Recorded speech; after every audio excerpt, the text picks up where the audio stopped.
Good afternoon. It's Tuesday, June 21st. Happy summer solstice. Um, anyway, I'm taking a little break from my vacation. Okay. That is to say, this whole last week, and part of why I haven't posted recently, is that I've been on vacation from my job as a bus driver to focus on my job as a potter. And I'm taking a break from that just for today, and then I go back to out to the campground where we're selling pots for the week. So I'm going to talk about the struggle we have coping with not being super wonderful. Oh, got a straw in my hair. Um,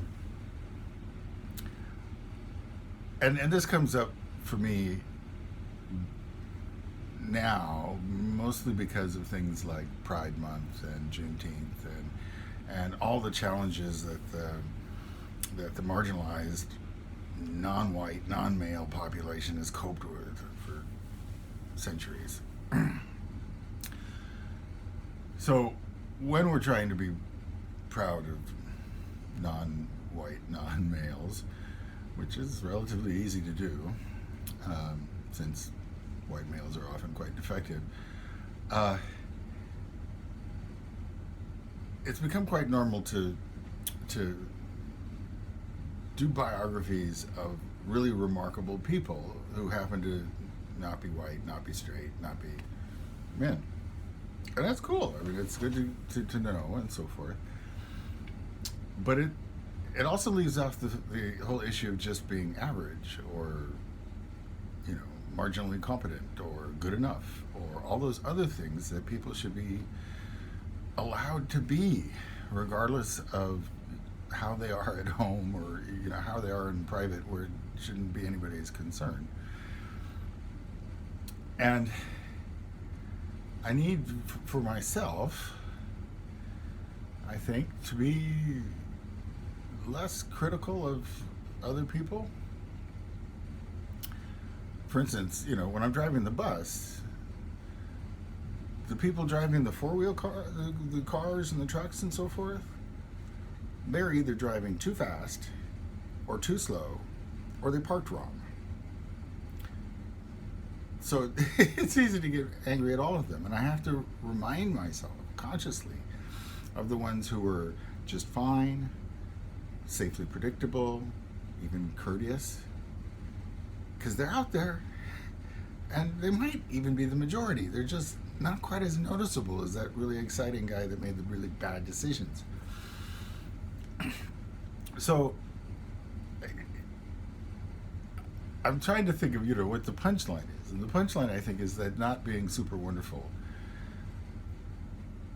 is fine, both in ourselves and other people. Certainly nobody, and probably not even the people in the bios, needs to be super wonderful all the time.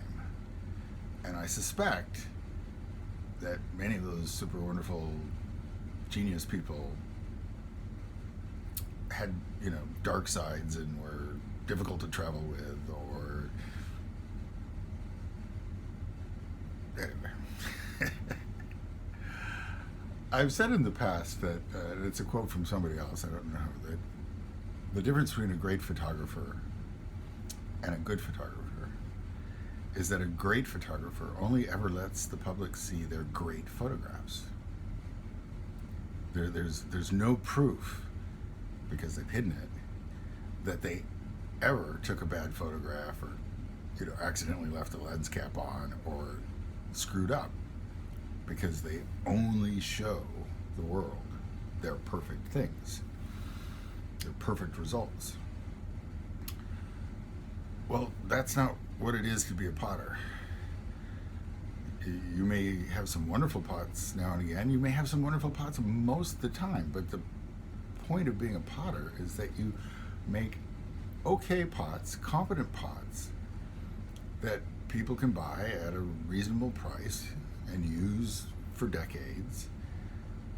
And if it breaks, it breaks. Okay, we're not actually in the super wonderful business. At least not all of us, and certainly not all the time. Have a reasonably competent day.